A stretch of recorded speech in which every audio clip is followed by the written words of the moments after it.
Ayub pasal 42 ayat 7 sampai 17, keadaan Ayub dipulihkan. Ini adalah ujung cerita, ending bahagia, happy endingnya Ayub yang menderita. Ayat 7, setelah Tuhan mengucapkan firman itu kepada Ayub, maka firman Tuhan kepada Elifas orang teman, murkaku menyala terhadap engkau dan terhadap kedua sahabatmu, karena kamu tidak berkata benar tentang aku seperti hambaku Ayub. Oleh sebab itu, ambillah 7 ekor lembu jantan dan 7 ekor domba jantan, dan pergilah kepada hambaku Ayub, lalu persembahkanlah. Saya minum dulu. Minumlah air mineral GMS. Ya. Kasih, sorry ya. Saya ulang lagi ya, ayat 8. Oleh sebab itu, ambillah 7 ekor lembu jantan dan 7 ekor domba jantan, dan pergilah kepada hambaku Ayub, lalu persembahkanlah semuanya itu sebagai korban bakaran untuk dirimu. Dan baiklah hambaku Ayub meminta doa untuk kamu, karena hanya permintaannya lah yang akan kuterima, supaya aku tidak melakukan aniaya terhadap kamu. Ini ancaman Tuhan. Sebab kamu tidak berkata benar tentang aku seperti hambaku Ayub. Maka pergilah Elifas orang teman, Bildad orang Suah, dan Zofar orang Naamah. Lalu mereka melakukan seperti apa yang difirmankan Tuhan kepada mereka, dan Tuhan menerima permintaan Ayub. Berhenti sampai sana. Kita semua saya jelaskan dulu dari ayat ke-1 yang kita baca tadi. Ayub ini cerita yang mengenaskan tapi happy ending. Ini bukan legenda, bukan dongeng. Ayub adalah kitab perjanjian lama tertua. Loh, kitab kejadiannya paling tua, wong itu penciptaan dunia, tetapi ditulis oleh Musa ratusan tahun kemudian. Tapi kitab Ayub adalah kitab yang paling the oldest, yang paling purbakala. Ayub ini hidupnya bahkan bisa-bisa sebelum Abraham. Dia bukan golongan Yahudi, karena waktu itu Yahudi masih ada di badannya Abraham dan Sarah. Ayub ini menunjukkan kepada kita bahwa Tuhan itu besar di luar tembok Israel. Zaman sebelum ada Injil, Ayub ini mengenal Allah dan bergaul dengannya. Ya, tetap ya, semua orang harus diselamatkan lewat Yesus Kristus. Waktu Yesus membeli kita dengan harga yang lunas, saya percaya salah satu yang paling bahagia, yang akhirnya tahu apa poin intinya, adalah semua orang-orang kudus di perjanjian lama yang sudah mati. Singkat cerita, Ayub ini orang yang berkenan kepada Allah. Dia jalan bukan hanya dengan nurani, tapi dengan tuntunan pewahyuan yang terbatas zaman itu. Tapi dia setia dengan pewahyuan yang ada. Dan dia kenal Tuhan. Jadi roh pengenalan akan Tuhan itu sudah ada jauh sebelum ada agama. Karena manusia dicipta dalam gambaran rupa Allah, berarti kita itu kalau cari kebenaran, pasti ketemu Yesus Tuhan. Kalau kita hanya cari agama, ya terserah sana. Tapi orang kalau hatinya sungguh-sungguh mempertanyakan, apakah aku ini orang berdosa? Adakah sorga dan neraka? Siapakah Tuhan sesungguhnya? Pasti ketemu Tuhan Yesus. Nggak mungkin nggak. Karena dia satu-satunya jalan. Ayub ini mengenal Tuhan, bahkan hidupnya berkenan. Sampai ada sebuah drama di Ayub pasal pertama, ketika iblis datang tiba-tiba nongol di sana. Salahnya Adam, serahkan kunci itu karena dia berdosa. Adam itu berada di musyawarah Allah. Kita ini manusia sebenarnya dicipta dalam gambaran rupanya, berarti kita itu keluarga. Kartu VIP itu diserahkan ke tangan setan demi apa? Hak sulung itu hilang demi semangkuk kacang merah. Kalau itu Esau, kalau Adam demi satu buah terlarang. Ya, Ayub 1 itu jadi make sense. Kenapa kok setan ada di situ? Tiba-tiba di sorga dia ikut bicara. Tapi ketika Yesus mati, dirampas tuh kunci. Diserahkan sekarang ke gereja. Kita berada di musyawarah Allah. Makanya kalau kita sembah Tuhan, apalagi kalau kita berdoa dalam bahasa baru yang Tuhan berikan sebagai ilmu komunikasi, bukan ilmu, sebagai bahasa rahasia sorga yang Tuhan berikan pada kita untuk berdoa di hadapan tata Bapa. Setan gak bisa ada di musyawarah kita. Dia bengong kita ngomong apa. Oke, saya kasih sana sini ya supaya Anda lengkap pengetahuannya. Cukup banyak menurut saya sih introduction-nya, tapi saya rasa ini akan berguna. Nah, Ayub itu diuji setelah setan berkata, iyalah dia bisa begini begitu, dia bisa cinta kepadamu ya, karena dia dapat banyak dari tangan Tuhan. Coba kau ambil, kira-kira dia masih sayang. Tuhan izinkan, tapi tidak nyawa melayang. Singkat cerita, Ayub menderita kan, mengalami musibah. Hartanya ludes semuanya. Ronde 2, anak-anaknya mati semua 10. Setelah anak putranya meninggal, putrinya juga semua mati. Waduh, itu berat sekali. Lalu kemudian Ayub mengalami jatuh sakit, sampai menggores-gores badannya, digaruk-garuk dengan beling. Istrinya betahan, kata orang Hokian. Nggak tahan dia lihat gitu. Jadi jangan salahkan istri Ayub ya. Istri mana yang bisa tahan kelihatan dalam waktu sehari bangkrut, anaknya mati semua, kena kecelakaan, suaminya jatuh sakit yang begitu menjijikkan. Dia berkata sama suaminya, yaitu Ayub, sudahlah kutuki Tuhan dan mati. Dengan kata lain, ngapain kamu bertahan hidup dan mati aja, aku aja nggak tahan lihat kamu sengsara. Jadi istrinya nggak jahat. Istrinya tidak tahan, istrinya tidak sekuat rohani Ayub. Jadi di sini saya tunjukkan kepada Anda seorang kepala keluarga yang berkenan kepada Allah, bahwa seorang ayah, seorang figur laki-laki dalam keluarga dan perusahaan maupun dalam gereja itu harus lebih kuat daripada wanita. Sorry yang perempuan, saya ngomong gini bukan mendiskredit Anda, tapi saya rasa Anda bisa setuju dengan saya bahwa pria harus memimpin, ya kan? Alright. Jadi ini orang yang berkenan, si Ayub ini. Mari sekarang kita lihat apa yang Tuhan keluhkan terhadap teman-temannya. Ada 3 yang Tuhan singgung, 1 yang Tuhan tidak sebut. Saya tunjukkan kepada Anda, kalau orang itu berkenan kepada Tuhan, Tuhan sering sebut dia. Tapi kalau orang tidak berkenan sama Tuhan, kalau Tuhan sebut itu dengan nada marah, atau sama sekali Tuhan tidak gubris menyebut orang itu. Jangan jadi orang yang begitu enteng di mata Tuhan, sampai Tuhan pun merasa buang-buang waktu untuk menyebut orang tersebut. Kita lihat sekarang ayat yang ke-7. Setelah Tuhan mengucapkan firman itu kepada Ayub, Ayub kan dipulihkan ini. Maka firman Tuhan kepada Elifas orang teman. Katakan Elifas. Elifas adalah salah satu dari 3 teman Ayub, tapi dia jubir pertama yang angkat bicara dan tuduh-tuduh Ayub. Lu pasti dosa lah, apalah, lu kok sengsara begini, itu pasti ada salahnya lah. Orang yang belum apa-apa komentar, belum riset sungguh-sungguh, sudah langsung cepet-cepet tuduh itu, tuduh ini. Maka firman Tuhan kepada Elifas orang teman.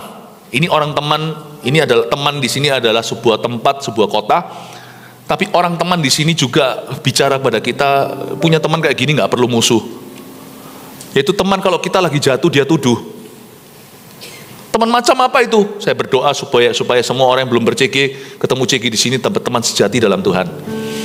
Yaitu teman yang kalau Anda jatuh malah justru Anda diangkatnya. Kalau Anda salah Anda ditegur, dia tidak akan main aman.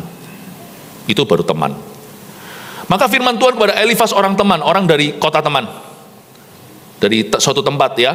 Elifas ini salah satu dari 3 teman Ayub yang pada waktu Ayub sengsara malah menghakimi dia. Salah, hei Elifas, hei teman, hati-hati. Kalau orang itu berkenan kepada Tuhan, kalau orang berkenan kepada Tuhan, jangan kau hakimi.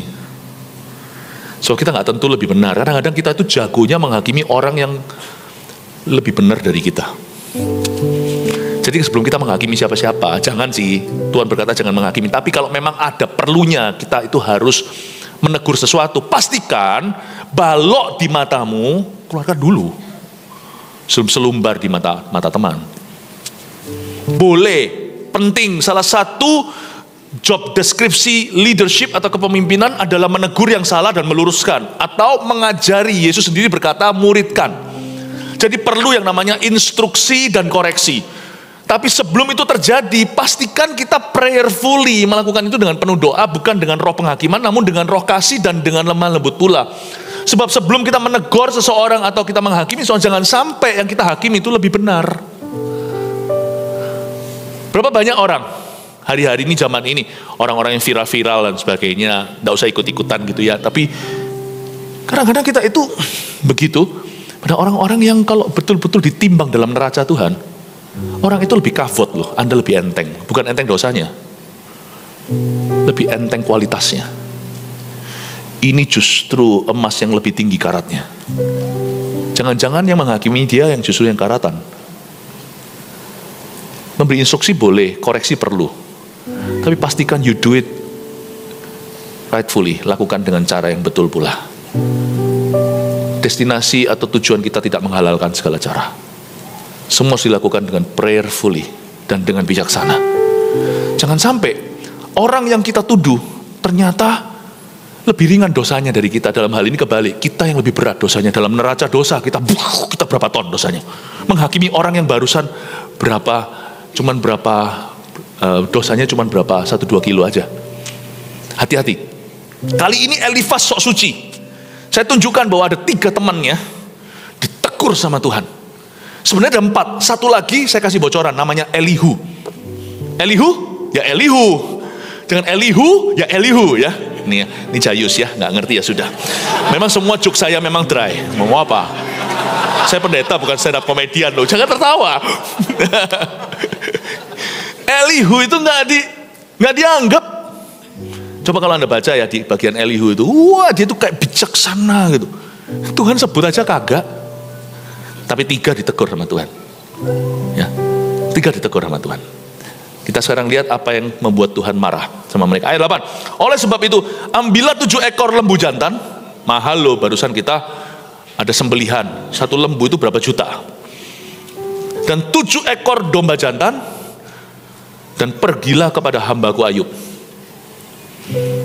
Gak ada semua lontaran kepada orang benar yang tidak ada harga yang harus dibayar pada akhirnya.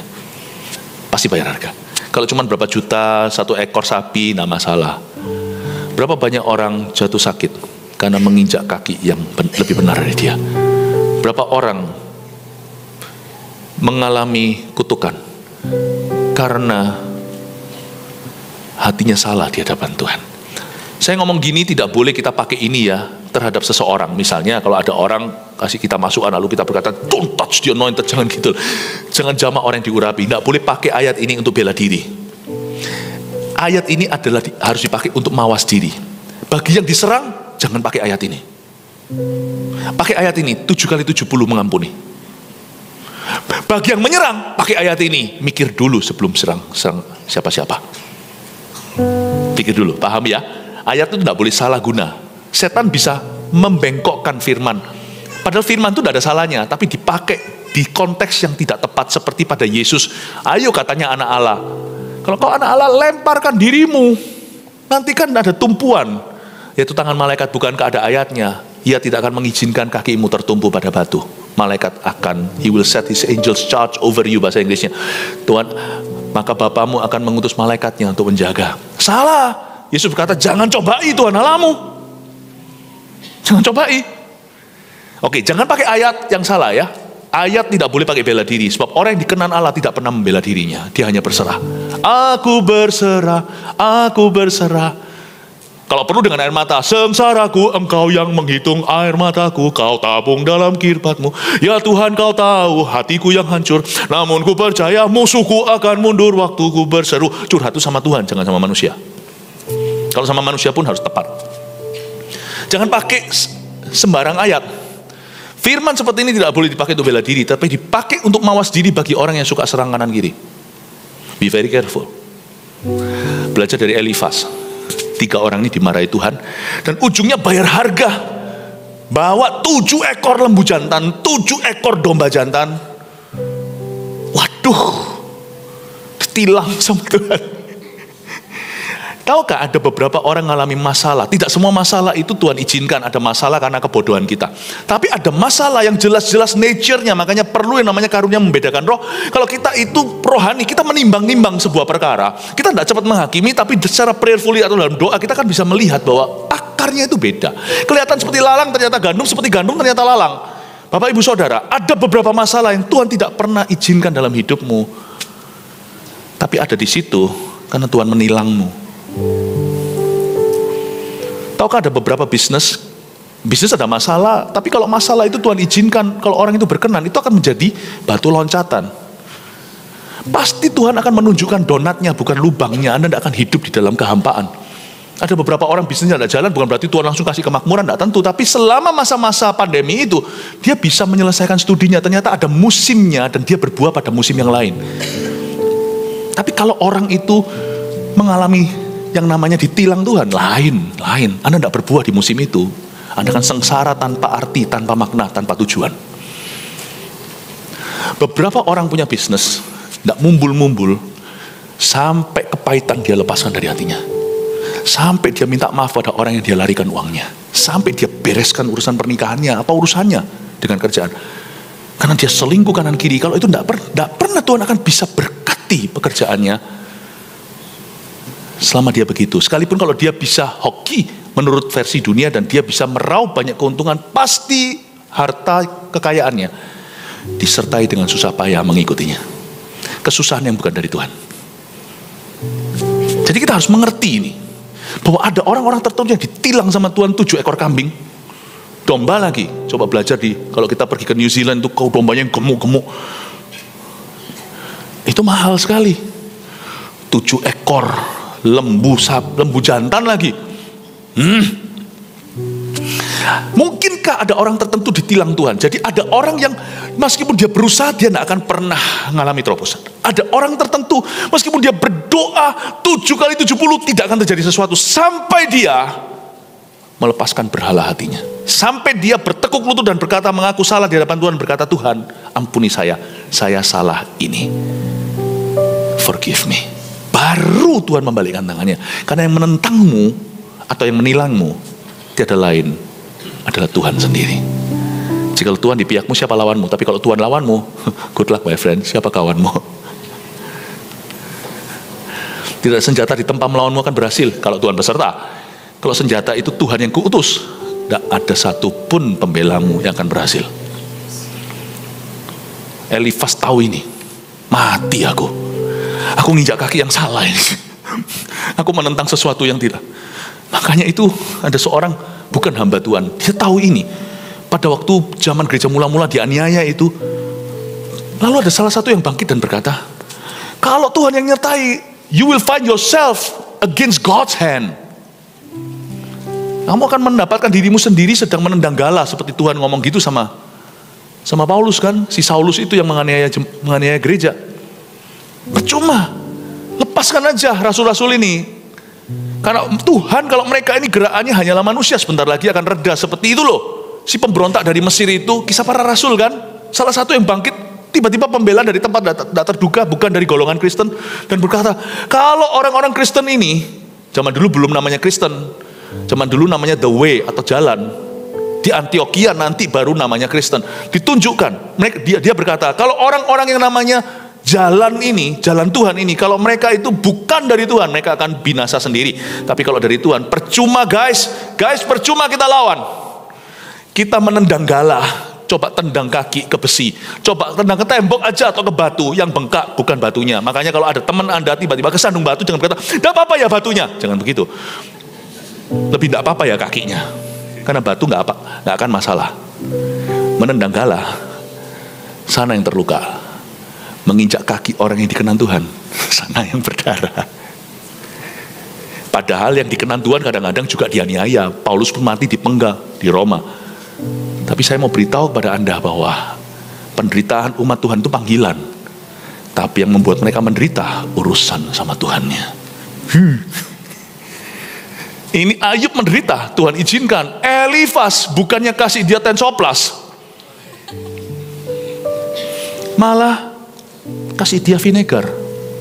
Tuhan bilang, oke, musim penderitaannya dia selesai, mari Ayub lulus. Oke, sekarang kamu baru tak proses. Elifas, good luck. You're facing Job's God.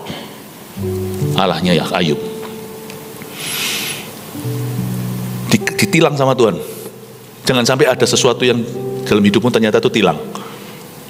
Itu kalau ada hamba Tuhan, Anda minta doakan. Kalau dia peka, kalau dia bukan hamba uang, kalau dia bukan seseorang yang takut sama manusia atau alias hamba manusia, kalau dia doa sungguhan cari kehendak Tuhan, dia pasti berkata, Pak, saya nggak berani doakan, selesaikan dengan Tuhan. Dia nggak akan doakan Anda, dia akan tegur dosamu. Ini, selesaikan. So dia tahu kalau dia mendoakanmu, dia juga menentang Tuhan.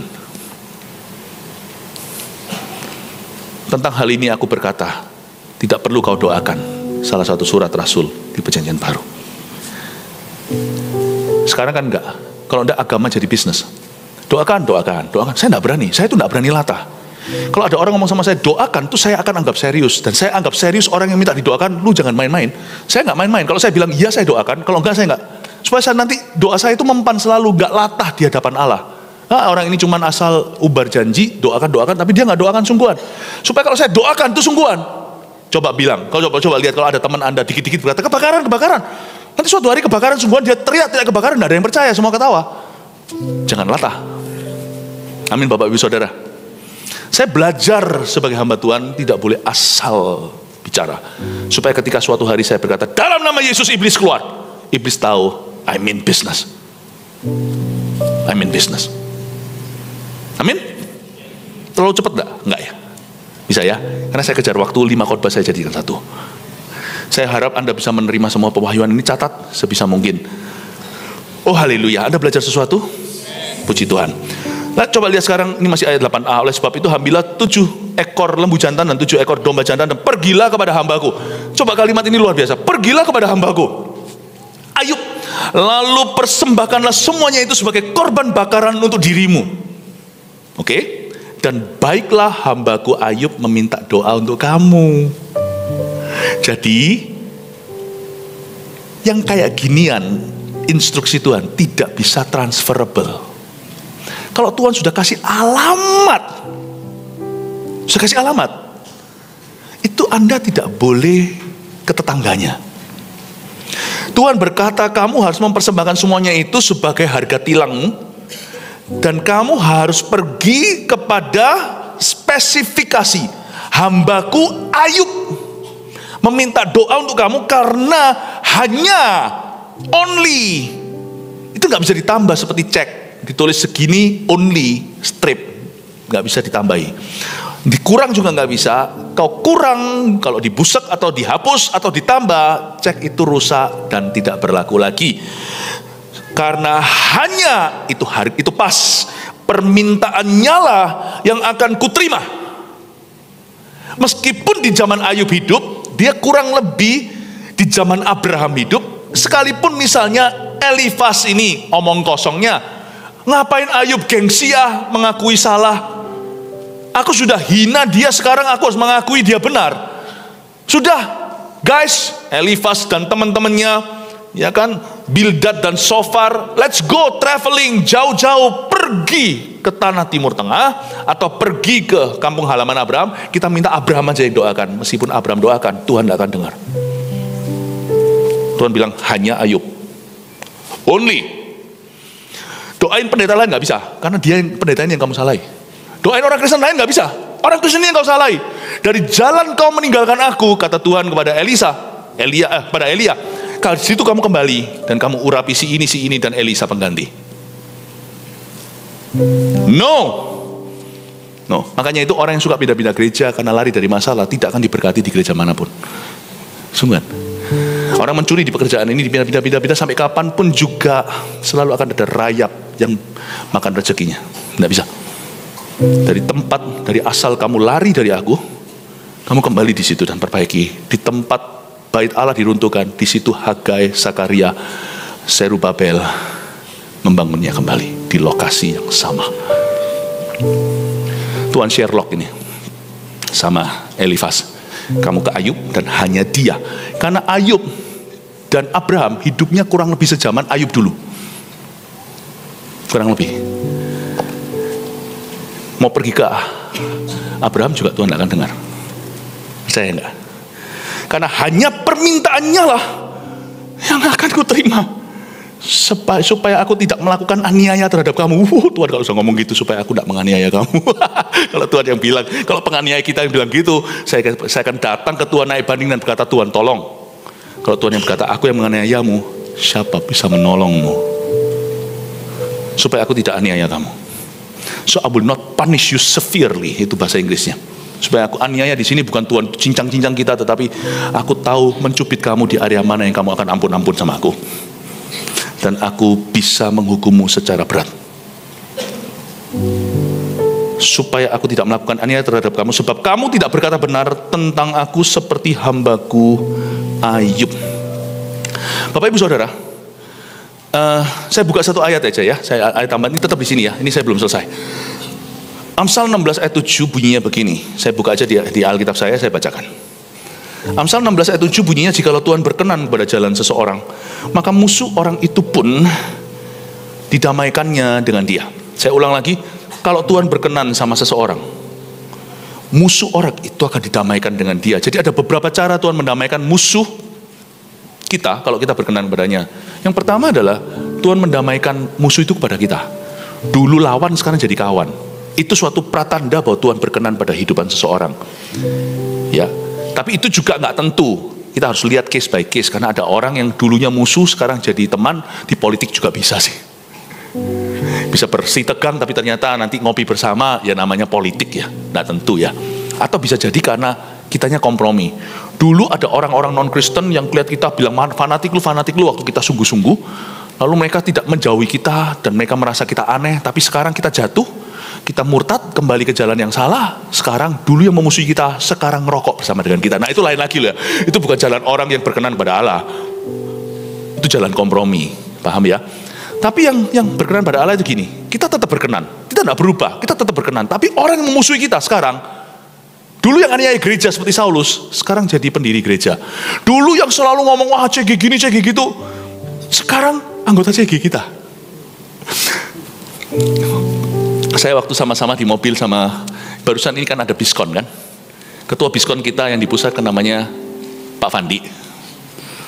Dulu waktu dia companion saya, dia ngomong gini, kok dulu Fandi ini gak suka loh sama GMS. Ada cerita, ini saya rasa gak apa-apa karena Fandi sudah pernah cerita. Tapi jangan bilang lah sama dia saya cerita begini. Ini orang Surabaya. Fandi dulu juga gak suka sama Kuku, gak suka sama GMS. Ternyata saya baru tahu, zaman dulu kita masuk ke universitas swasta tempat dia sekolah, dia salah satu yang memblacklist kita. Dia salah satu yang menutup pintu. Dan satu lagi yang kena blacklist itu juga sekarang masih bersama dengan kita, namanya Paulus Sungguhan, yang di selatan, di blacklist dari organisasi kemahasiswaan.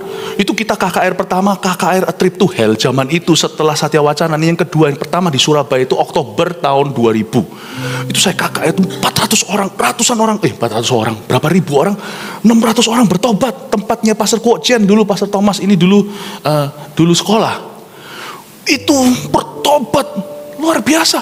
Ternyata dia yang marah. Mawar Sharon ini di blacklist dan ditutup segalanya. Saya liatin dia, awas lu ya. Saya baru tahu. Sekarang bukan cuman simpatisan kita, sekarang pembangun visi. Biskon Conference kemarin dia pemimpin, dia sekarang companion saya. Saya tahu bahwa Tuhan ada di gereja kita. Kalau musuh-musuh yang dulu memusuhi kita sekarang didamaikan dengan kita, malah sekarang jadi pembangun dan menjadi believer kita. Kasih tepuk tangan untuk Tuhan. God bless you Fandi. Paham ini ya, nangkep ya. Satu cara lagi gimana musuh orang itu didamaikan dengan dia kalau dia berkenan, yaitu dia nggak damai, dia nggak jadi baikan, tapi orang itu akan didesak Tuhan dan datang kepada orang yang Tuhan kenan. Dia akan minta didamaikan dengan Tuhan melalui orang itu. Nah itu lain lagi. Dia akan minta didamaikan. Tolong aku minta didamaikan pada Tuhan. Ini bukan bicara bahwa orang yang dikenan Tuhan itu Mesias, Juru Selamat yang mati di kayu salib, itu Yesus.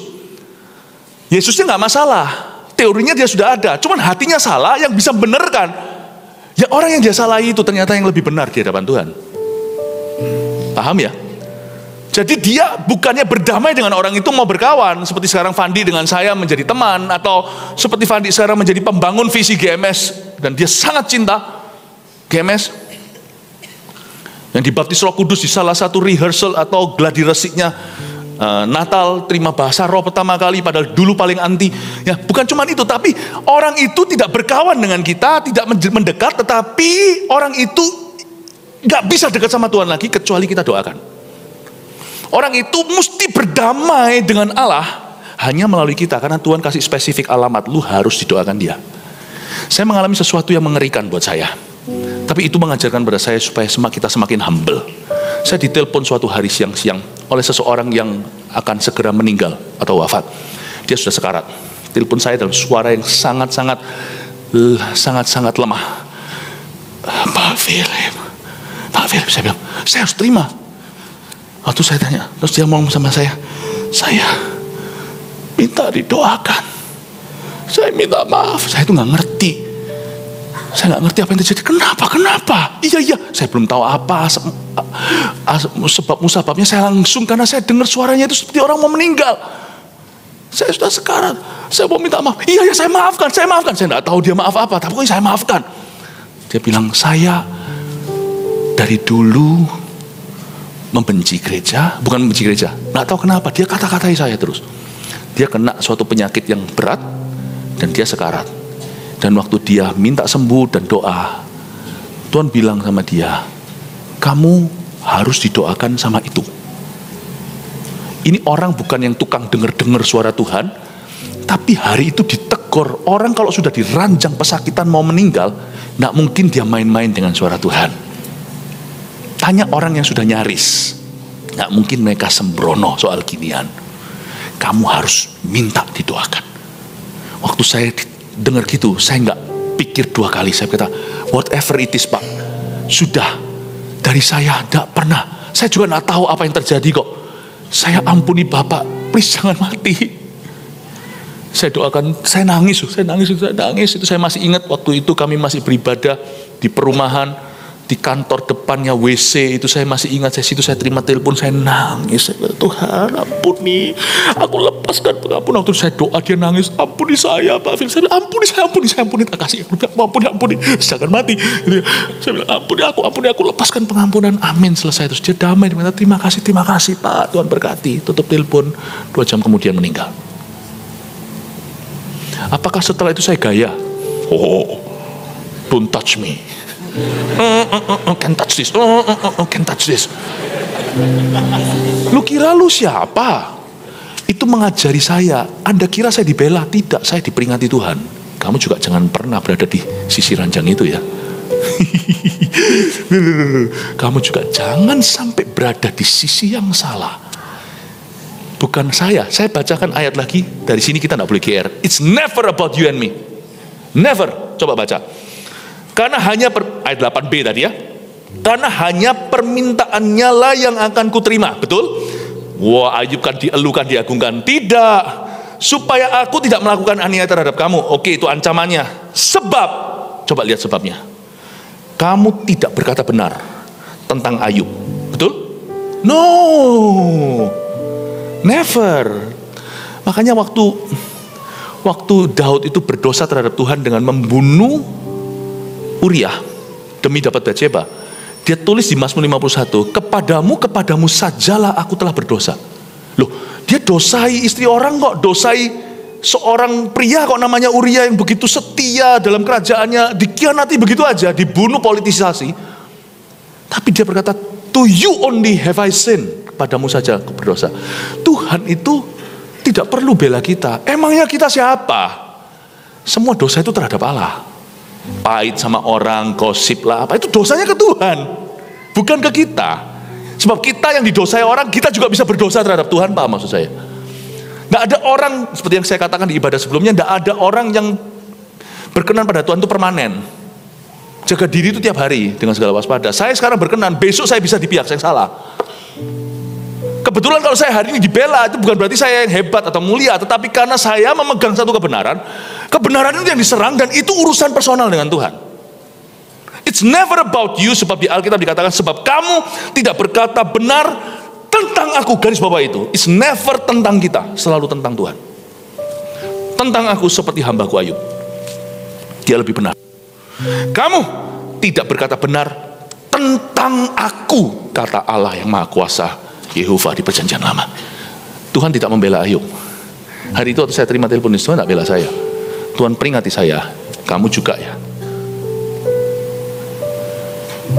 Kamu juga jangan berada di posisi yang salah. Ngeri. Tuhan tidak punya anak emas, tahu kan dah? Tuhan hanya punya anak sah. Sana sah enggak? Kalau sah, percayalah, Tuhan di pihak siapa? Tuhan tidak punya anak emas. Jadi ayat ini tidak bisa dipakai dengan hamba-hamba Tuhan yang menolak untuk terima teguran. Bahkan pendeta yang merasa di atas angin dan di atas awan-awan, emangnya dunlopilo. Kita merasa diri kita itu untouchable. No. Ayat ini tidak boleh dipakai untuk itu. Semoga ini bisa menjadi suatu cara berpikir yang baik, karena sekarang di dunia gereja banyak ketidaksehatan soal beginian. Saya rasa pengajaran seperti ini harus seimbang. Jadi ini namanya non-transferable vindication for the righteous, atau pembelaan Tuhan yang tidak bisa ditransfer. Jadi saya belum selesai tadi.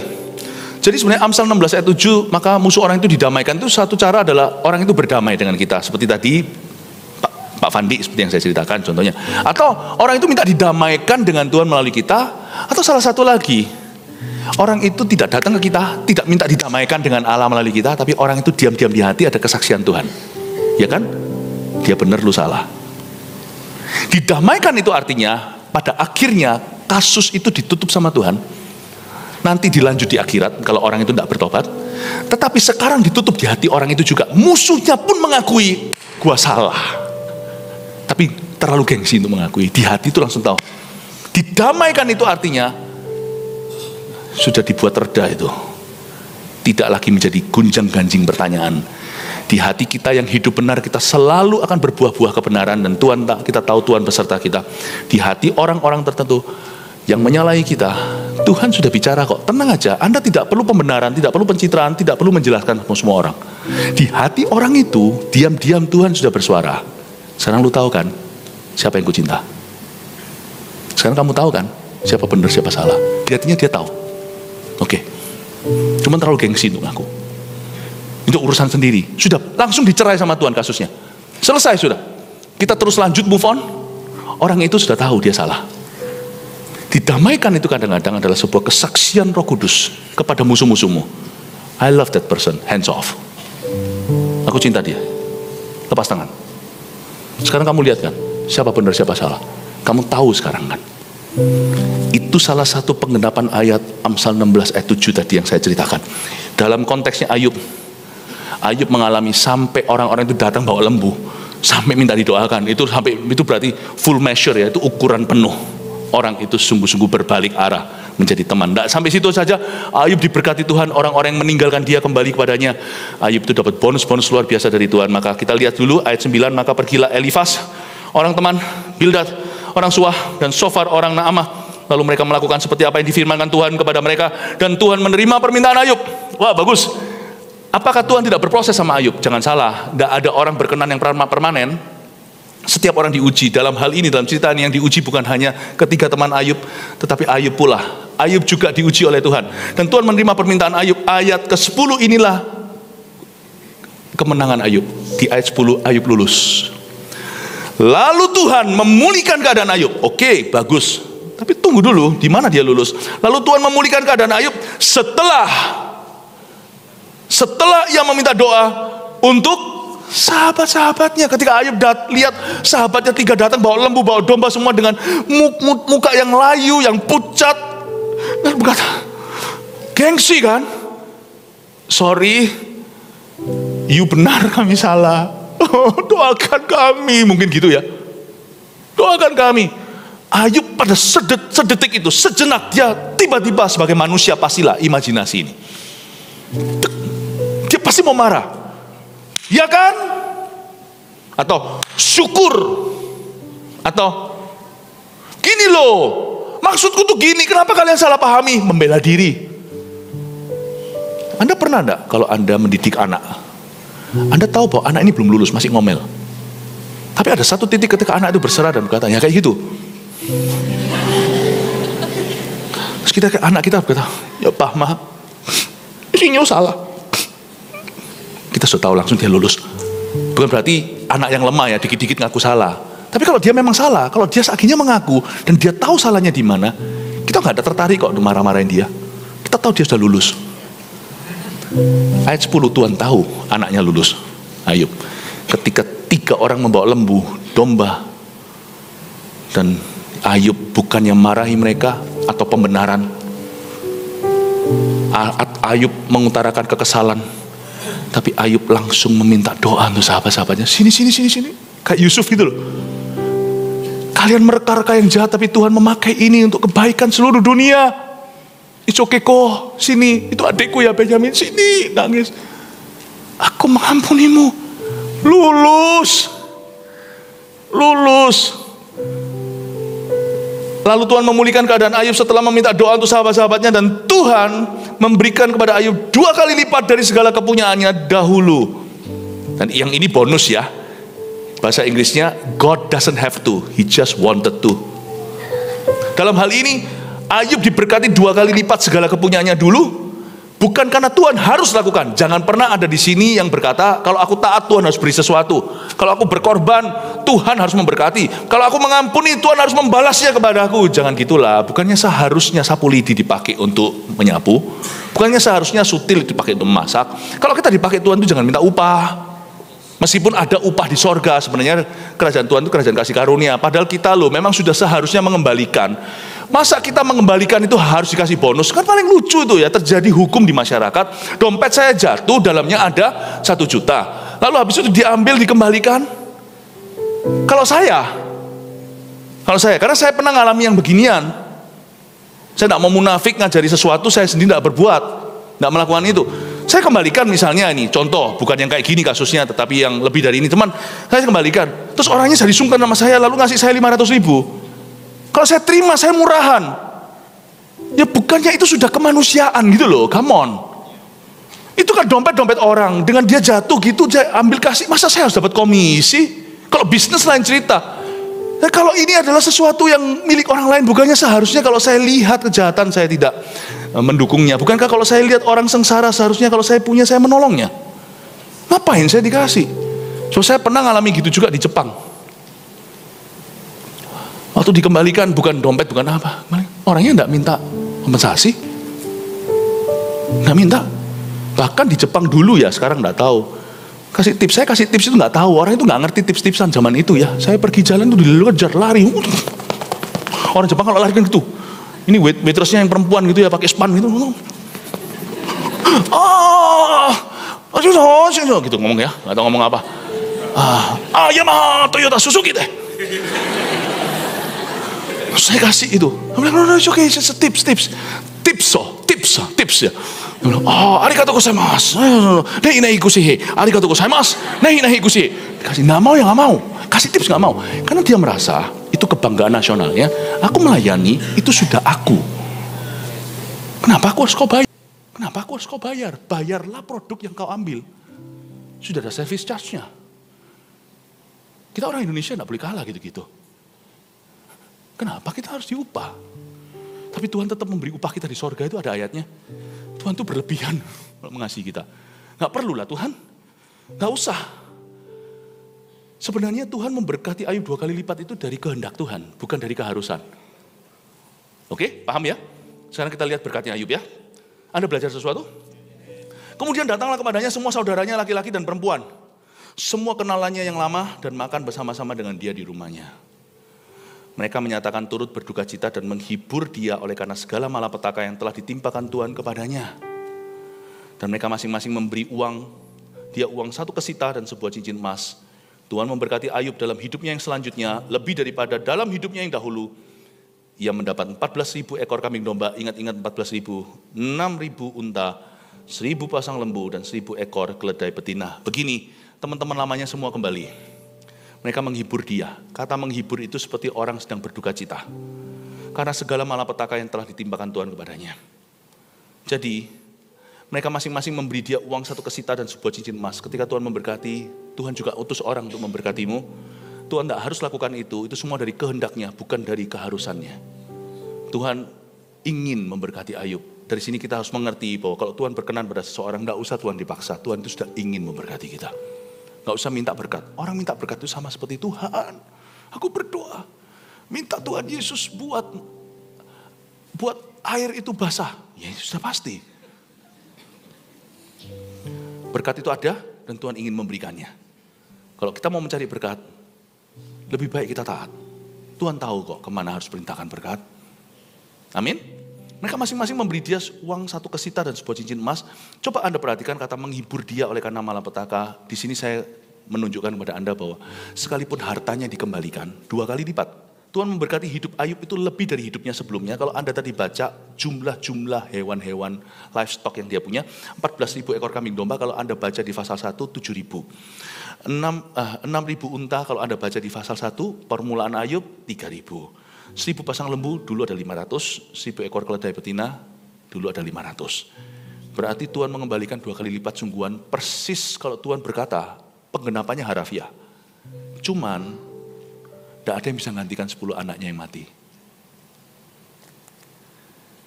Ayub ini penderitaannya nyata. Ada hal-hal tertentu yang Tuhan tidak akan kembalikan di hidup ini. Jadi jangan kau menuntut berkat di hidup ini. Sekalipun Anda berkenan, jangan nuntut semua berkat di hidup ini. Ada banyak berkat yang tidak bisa diberikan di hidup ini. Ayub mengalami kematian 10 putranya. Meskipun di ayat 13 kita baca, ia juga mendapat 7 orang anak laki-laki, persis kayak dulu. Dan 3 orang anak perempuan. Kalau Anda baca di ayat 13, berarti Ayub kembali sama istrinya. Gak pernah ditulis ayat 13, maka Ayub cari istri lain yang tidak mengutukinya. Their marriage was restored, pernikahan mereka terpulihkan.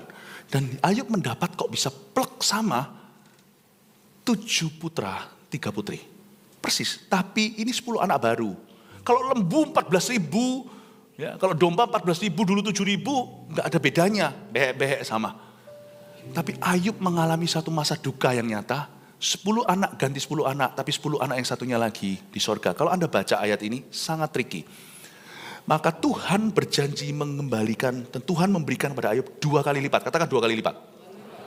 Semua digenapi 2 kali lipat, harta benda. Anak tidak. Ayub tidak punya anak 20. Ayub punya anak 10. Hartanya bertambah 2 kali, anak tetap sama. Lalu mana 2 kali lipatnya? Berarti firman Tuhan gak tepat dong. Gini loh, 1 kali lipat, Tuhan kembalikan di dunia, 10. Lipat kedua, 1 kali lipatnya, sudah anak-anaknya di sorga. Tuhan tidak tambahkan apa-apa. Berarti ada hal-hal tertentu yang Tuhan berkata, aku akan membalasnya kepadamu, lalu kita gak mengalami mujizat, gak mengalami berkat, gak mengalami kebaikan, gak mengalami apa-apa. Tidak ada yang ditambahkan. Jangan marah. Kalau Tuhan bilang gitu, tidak terjadi sesuatu di hidup ini, berarti Tuhan simpan di atas sana. Tahukah Anda? Orang yang dikenan Tuhan itu berkatnya lebih kelihatan, yang gak kelihatan daripada yang kelihatan. Kalau sampai berkatmu itu lebih banyak yang kelihatan daripada yang tidak kelihatan, itu flexing namanya. Tapi kalau berkatmu yang bisa disaksikan tidak seberapa dengan berkatmu yang tidak bisa disaksikan karena misteri pada Tuhan. Hanya kau milikku di surga, tiada yang ku ingini di bumi, hanya kau. Tak ku andalkan kekuatanku, namun yang pasti kan tetap selamanya. Allah sumber kuatku, Allah sumber kuatku, Allah sumber kuatku dan bagianku. Bagianku itu bagus sekali, porsiku selamanya. Terus selamanya. Itu dia. Tapi Tuhan memberikan dia berkat yang bagus sekali. Cepat saja ayat 14. Dan anak perempuan yang pertama diberinya nama Yemima. Jadi yang punya nama Yemima bagus, artinya imut-imut. Yemima itu turtle dove ya. Saya nggak tahu turtle dove itu bahasa Indonesianya mestinya burung bakung ya. Burung, kok burung bakung? Bunga bakung tuh ya. Burung perkutut. Perkutut imut-imut. Jadi Tuhan kasih dia anak Yemima. Gak tahu anak dulu kayak apa. Imut-imut ya. Jadi kelihatannya kayak manis-manis imut-imut gitu ya. Lalu yang kedua namanya Kesia. Kesia itu artinya cinnamon. Jadi kelihatan sweet. Ada orang itu gitu ya. Perempuan yang wajahnya itu manis itu. Cantik sih enggak. Tapi manis itu. Kalau senyum apalagi, wah habisin gula. Itu bisa diabetes. Ada satu yang namanya Karen Hapuk. Ini enggak enak kalau jangan kasih nama ini. Yang ketiga namanya Karen Hapuk. Ini artinya bagus tapi. Karen Hapuk artinya eye paint atau cat mata. Atau eyeshadow atau cat mata. Ini dia itu saking cantiknya. Dia dikasih nama Karen Hapuk dari waktu dia dewasa. Dia bahkan enggak perlu pakai makeup. Dialah manifestasi makeup. Dia nggak usah makeup, no makeup, sudah kayak orang makeup.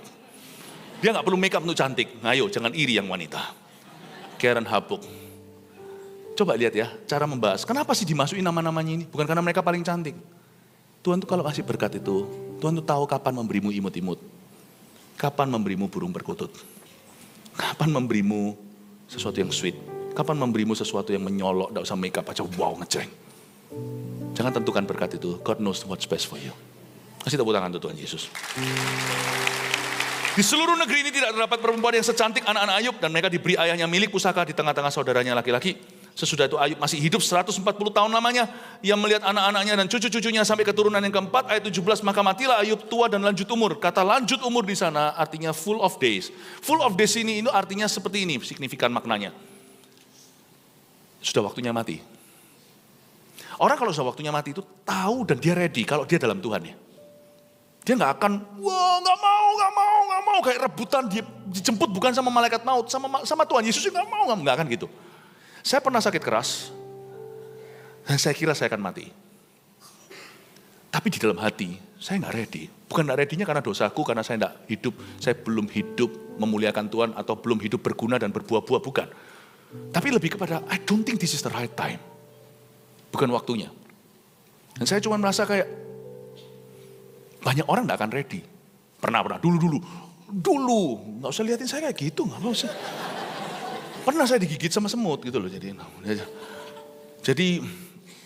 terus habis itu saya merasa apa orang kalau kira dia mau mati itu begini ya perasaannya, seperti Roh Kudus seperti beritahu sama saya, lihat Ayub, matilah dia dan lanjut umur. Saya jadi ingat semua ayat-ayat firman Tuhan yang berkata lanjut umur itu ada yang 140, ada yang 80, tidak tentu. Lanjut umur itu versinya Tuhan, kita tidak tahu kapan. Tapi kalau kita hidup berkenan pada Tuhan, nanti matinya kita itu tenang. Mau matinya itu sakit, ya jangan terjadi. Mau matinya kecelakaan, jangan terjadi. Mau matinya apapun juga itu lanjut umur itu artinya full of days. Berarti hati orang yang akan dipanggil itu ready. Tenang, shalom dan kata, I'm ready. Tuhan itu enggak mungkin licik. Tuhan itu enggak mungkin menjebak kita. Sebab hidup itu panggilan, kematian lebih lagi itu panggilan. Asal kita hidup berkenan, mati itu keuntungan. Kata lanjut umur ini kita harus pegang suatu hari giliran kita. Entah kapan, usia berapa, caranya gimana. Tapi yang disebut full of days adalah until he is ready to go. Until he is ready to go. Regardless what age, berapapun usianya. Itu pasti. Dan waktu saya tahu bahwa ini kok bukan waktuku ya. Gak seperti orang yang menyangkal-nyangkal, aku gak siap karena masih banyak dosa, masih belum melakukan apa-apa. Saya gak gitu. Kita setiap hari ready. Tapi saya tahu it's not for me. Gak terjadi apa-apa. Ternyata cuma dikebaskan gini aja sudah selesai, gak ada masalah. Kalau Tuhan beserta, semuanya lewat begitu aja. Paham maksud saya Bapak Ibu Saudara? Hidup berkenan itu keuntungannya itu sampai mati. Sampai akhirat. We are ready. Kita gak tahu kapan ya. Panjang umurnya, coba katakan pada kanan kirinya, panjang umurnya sekalipun bukan birthday, bukan happy birthday ya, enggak ulang tahun. Oke, 3 poin sederhana, lalu saya selesai. Anda belajar sesuatu yang berharga?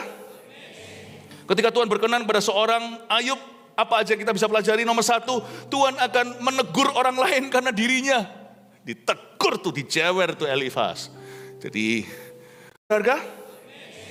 Ketika Tuhan berkenan pada seorang Ayub, apa aja kita bisa pelajari? Nomor 1, Tuhan akan menegur orang lain karena dirinya. Ditegur tuh, dijewer tuh Elifaz. Jadi, don't worry, Tuhan masih harus menegur beberapa orang di dalam hidup beberapa orang di sini. 2, Tuhan akan menyertainya dalam suka dan duka. Mati pun gak takut kalau lanjut umur versi Allah. Haleluya. 3, Tuhan akan memberkatinya sesuai dengan kehendaknya. Gak harus ya, kasih 2 kali lipat apa. Tapi Tuhan itu gak pernah kurang-kurangnya Yemima. Gak pernah kurang-kurangnya Kesia. Tuhanlah sumbernya semua Karen Habuk. Haleluya. Yang diberkati Tuhan, katakan amin.